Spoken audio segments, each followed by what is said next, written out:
Hello friends, Steve Dangle here, and did you know that it's Thursday, which means it's the best day of the week, because it's time for another episode of Steve's Dang It's presented by Advil. Say, you know what gives me a headache? Trying to figure out what is and isn't goalie interference. Game 1 of the Florida Panthers-Carolina Hurricane series, which is already over, by the way, went to quadruple overtime, but it could have ended much, much sooner if this Ryan Lomberg goal had counted. But it didn't. Goalie interference. He's probably the first that can say that and play in the playoffs here. Eric Stahl up with it again. Centers that. Lomberg scores! Ryan Lomberg! Couple of chances to get it out. Oh boy. Drury was holding his ground. I'm not sure Drury was the one knocking him in. Here's the inability to clear it.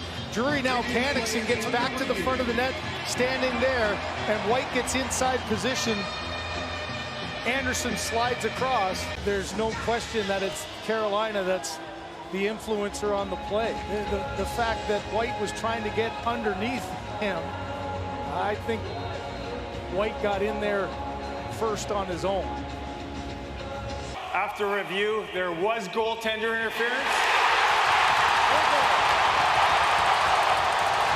Now let me be the first to say, thank goodness Florida won this game anyway. Can't believe I just said that. Because, I didn't want to have this debate. You know I'm a passionate guy, and I have passionate stances on many things. And I'm here to tell you, I don't know if that's goalie interference or not, because I understand why that was a no-goal call. Colin White went into the blue paint on his own and made contact with Frederik Andersen on his own, and even though he made contact with Jack Drury, it's his fault he was there in the first place. But if you had told me, well, that goal does count on account of he tried to leave the blue paint, but Drury wasn't letting him leave, and also it shouldn't be goalie interference because Frederik Andersen went the opposite way of where the puck was going, I'd be like, well, yeah, I don't know if that had an impact on whether or not that was a goal. I think the real problem is it's really hard to tell what is and isn't a goal. I feel like I've seen exactly that same sort of thing count before. But who cares? We got to watch the Florida Panthers win anyway, like 3 periods later. That's a dang it. Now here's the good news if you hate goals and you love when they're disallowed. The next game had 2. Now ahead it goes to Tkachuk, the overtime hero ahead to Bennett, and Slavin is there. Slavin can't clear. It's Forsling moving in. Forsling shot, scores! Deflected in, and the game is tied. 2:44. So they score 61 seconds later. Jasper's fast. Watch fast. Trying to get his stick in there. You've got traffic in front as... After review, it's determined the play was offside, no goal. Oh, that's boring. That's Florida getting one called back again. We've already seen that. Show what Carolina won. Lost his balance up against Drury. That's played back to the Panther line. Dudas got back in a hurry, but knocked down. McEachern to Drury. Scores! Into the chest off of a clear here that goes by. So Maher's in on a pinch. Here's the attempted clear knocked down. And just the question is, did McEachern get it inside the blue line or not? A heads-up play, though, with the drop back. Offside, no goal on the play. Wow, what a series this has been. I think Drury knew it. You can see by his reaction. He probably asked McEachern, and he's like, hey, I knew it was... Yeah, that's the stuff. I love when goals never count. That's a dang it. You know refs love that. Very Thanos about that. 1 goal disallowed each. Perfect balance. That was in the director's cut. They cut that scene. For our next dang it, I need producer Nick to bleep me reading his words. He says, what the happened on this play?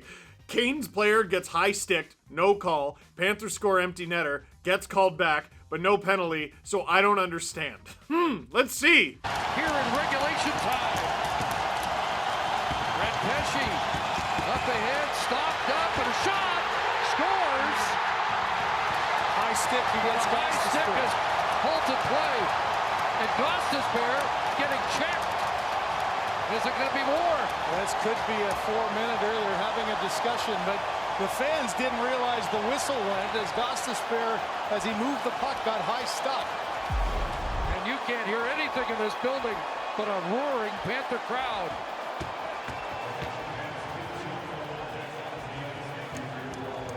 So here's Reinhart, gets it right up into the face, and it was a delayed reaction. Yeah, the call wasn't immediate, was it? No, producer Nick, I think you understood perfectly. There was a high stick on the play that was missed, but there was an injured player, so they blew it dead, which caused the goal that was scored to not count. Getting into some more specifics, the Carolina Hurricanes are trying to tie the game desperately against the Florida Panthers.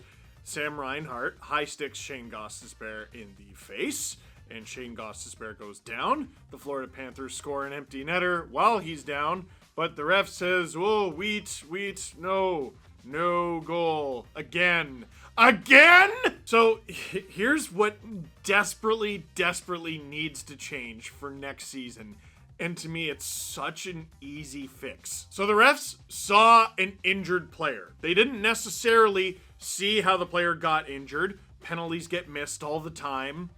Fine. It's part of doing business. But they see a player injured. They blow the whistle. Yeah, it screws the Panthers out of a goal, but there was an injured player on the ice. What am I supposed to do? What needs to change for next year is I agree that we can't review every single thing that happens on the ice. I agree. The game happens fast. It's a game played by humans, officiated by humans. There's going to be human error. However, it takes 15 seconds to see Gostisbehere get high sticked and see it again on the replay. And I tell you what, you can watch the replay 2 more times if you want to make sure the high stick really hit him in the face and not on the visor, whatever. And I had a number of people say to me with regard to this play, "Oh, Gostisbehere dove. He dove on the play." Okay, if you think that and that's what happened, then my idea still works. Because diving is called embellishment and they have a penalty for that. My idea still works! I agree that you can't review every single thing,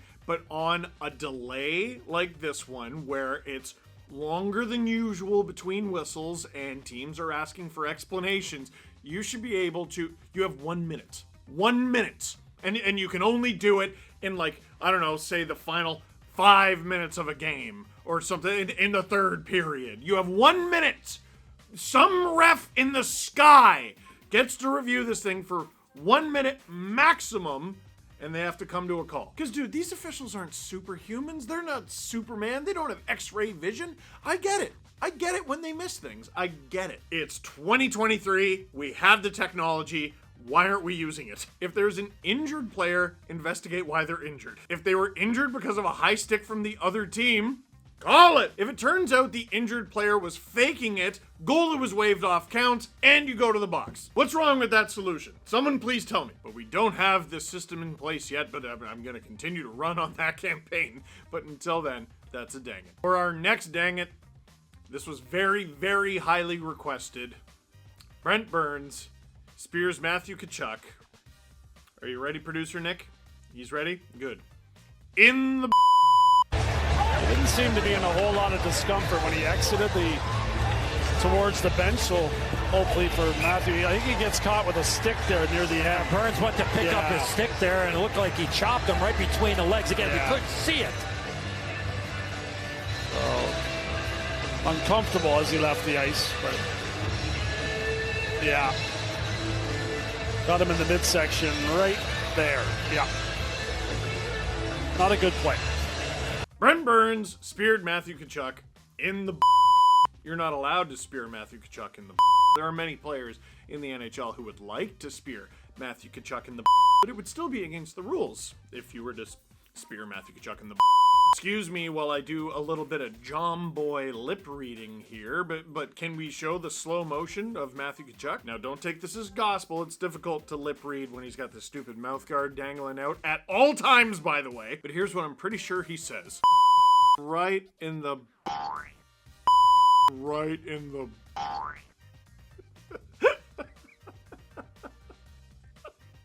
Listen, I'm sure he can laugh about it now. He scored the game winner in 3 out of the 4 games, but that one play, ooh, that's a dang it. For our next dang it, we finally go to the other series, Dallas versus Vegas. Now, Jake Ottinger's one of the best goalies in the world. He is. These playoffs, he hasn't always played like it. And on the Game 1 OT winner, he has no idea where the puck is. And generally, for a goalie, as I understand it, That's bad. O'Haig will catch up with Stevenson and stride through center. Chandler Stevenson into the star zone with it. Centered in front. Stone. Oh, a wide open net. Howden trying to tuck it in. Scores! Fred Howden wins it in overtime for Vegas. A long stretch pass, and Seguin can't tip it into the zone, so Stevenson steals the puck, and then here comes the transitional play. Hit the speed of Stevenson, and then he attacks the line, and once he gets into the zone, now they're all getting in. He dumps this out in front. How about Mark Stone giving that to Howden for the first time, and good on Howden when it didn't work out to retrieve the puck and get it back into the blue paint. There's the throw out front. Stone with a great vision to go to Howden. He pulls it and he bounces this back off of Ottinger and into the net. It didn't take long, but the Vegas Golden Knights that blew 2 leads in this game, they get it back when it counted most in overtime, and they will take a 1-0 lead in this series as Ottinger, spinning back towards his net, is going to push this over the line. Right there, what a great pass by Mark Stone. And what, You know, I met Jake Ottinger in Vegas, actually, ironically, for the NHL media tour at the beginning of the season. And I was annoyed because he walks in the room and he's tall, he's handsome, he's got perfect teeth, absolutely perfect teeth, and he's a professional athlete and he's one of the best at his position in the entire world. And then my coworkers showed me pictures of me next to this person, and I looked like an earthworm, and I wasn't grateful for the photos. Remember the cartoon Earthworm Jim? Earthworm Jim, the soil he did crawl. I look like that, like when he was out of the suit. I don't know, it just makes me feel better that, you know, he's not perfect. He's still pretty good. He's better than you or I. Like in general, he is. But not perfect. And sometimes he says that's a dang it. The next time the Dallas Stars would lose in overtime was not much better, because to get to overtime, the Vegas Golden Knights would have to tie it at 2s with 2:22 remaining. Ryan Suter is number 20 on the Dallas Stars, and I want you to watch him on this play. Watch by Pavelski. He'll turn in his own zone. And Eichel gets to center with 2.5 to go in the third. Skipped it in on Ottinger. Suter on the puck. Around the boards. Barbashev cut it off. Eichel centered in front. Scores! Marchessault has tied it.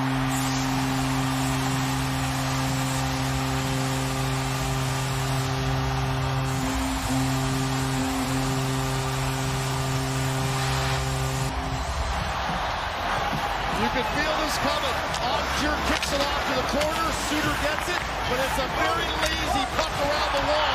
And not only is it a lazy puck by Suter, when he steps out into the front of the net, he doesn't really take anybody. He's standing there. He has no idea where Marchessault is, and now you're pulling it out of your net. It's just too lackadaisical. And Vegas has been kind of getting their legs underneath them here at the latter part of this period, and now they've got a building full of energy. You ever play Chell for like the first time in a month? Like, dude, what? I don't understand what's going on. Dude is all over the place, and he is not helpful at any of the places that he's at on this play. It's a tough gig, and this was a tough shift. Ugh.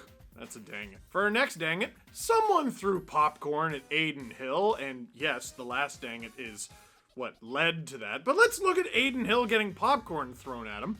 Don't get involved in the extracurriculars. Things they like today. They like the fact that they're playing really well in the neutral zone. They like the fact that they're playing fast, capitalize. Oh, and that's terrible, and maybe that's the dang it. No.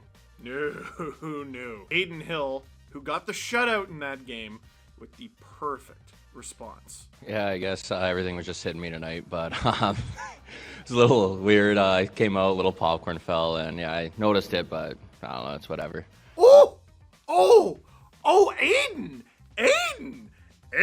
Adin Hill with an absolute breakout performance in these Stanley Cup playoffs.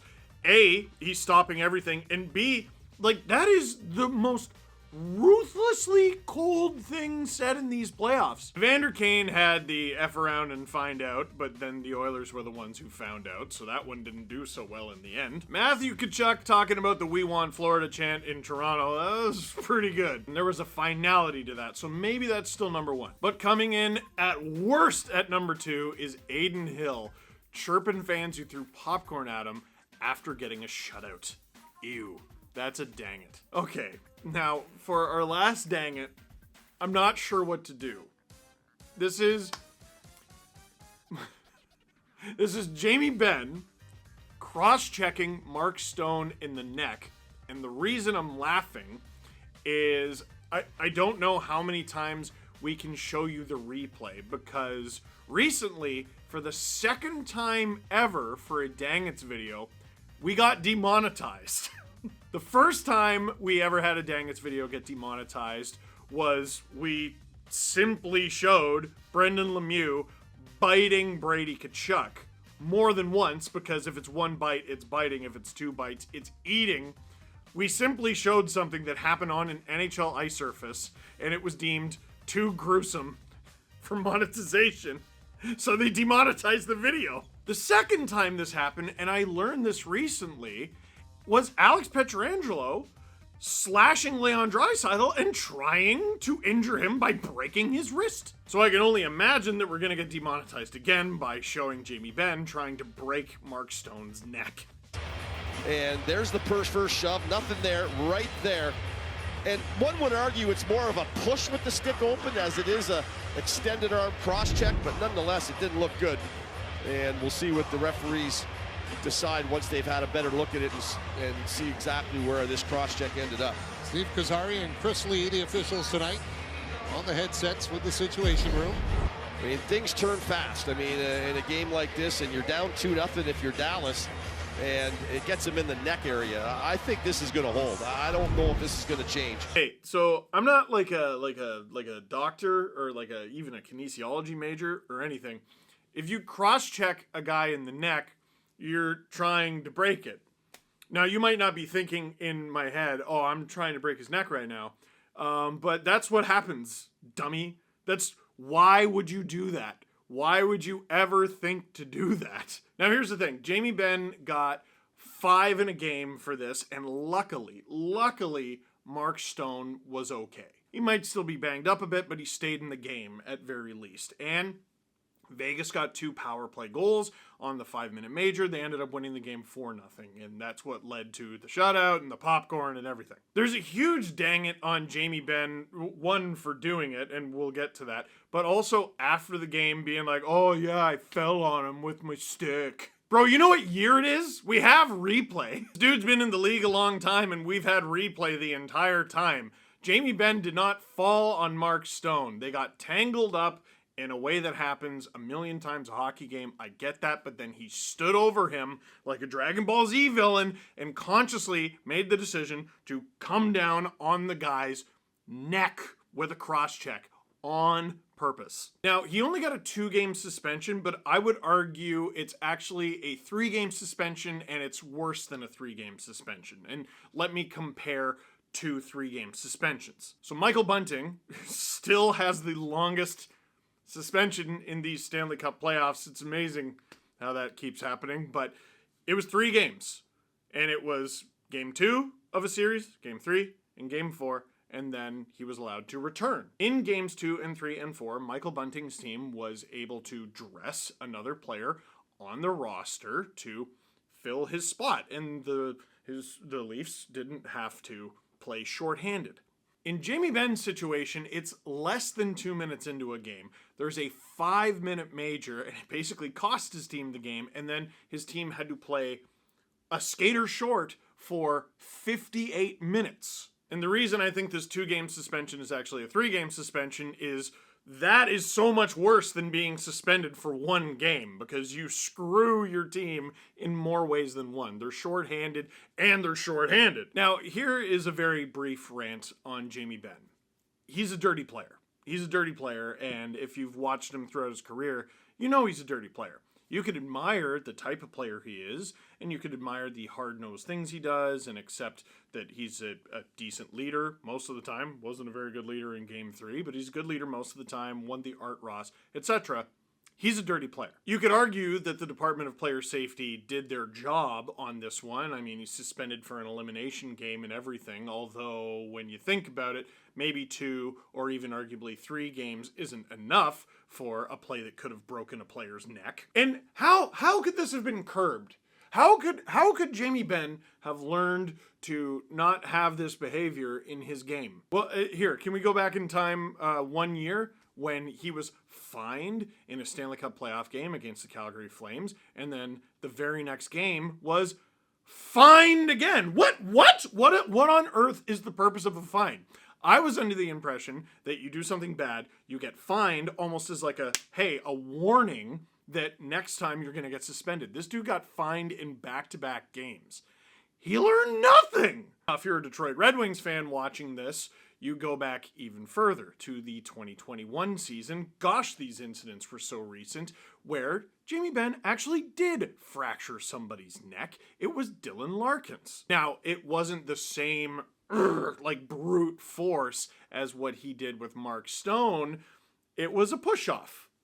You know, just a normal routine push-off that you see in every regular season game where a player intentionally takes their stick in both hands, drives it into an unpadded area that includes vertebrae, and presses down as hard as they can. This caused Dylan Larkin to miss the rest of the 2021 season and spend time in hospital. Was this suspended?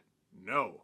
Was this fined? No. Was it even called a penalty on the ice? No. To the Department of Player Safety, I would like to ask, do you enjoy your monster, Dr. Frankenstein? Jamie Benn is a competitor. He wants to win, and he wants to do whatever he can to win. The Department of Player Safety's job is, when a player steps over the line while they're trying to win, curving their behavior, making sure that they don't injure players, making sure that they get rid of bad habits. And all they've done for several years now is tell Jamie Benn, hey bud, you're doing a great job. I didn't even mention that cross-check from earlier in the season. Hey, look, these cross-checks keep cropping up. It's almost like it's a pattern of behavior. The cross-check on Austin Matthews from earlier this season that made Matthews play uncomfortably for at least a month. What I would say to the NHL and the Department of Player Safety is this: be adults. Literally just be adults. Oh man, how do we stop these players from... It's your job! Oh my God! Oh my God! Do something before something worse happens. You can't prevent everything, but if you're always reacting, this stuff will keep happening, and God forbid, something worse. That's a dang it. Can I tell George Peros to resign on this channel? Is that okay? Just delete it then. Make sure you don't include the part where I say George Peros resign. You're bad at this. Resign. Well, that is it for this one. Thank you very much for watching. Click like if you like this video. Click subscribe if you really liked it. Tell all your friends. Tune in for the goals, but stay for you to learn that they don't count.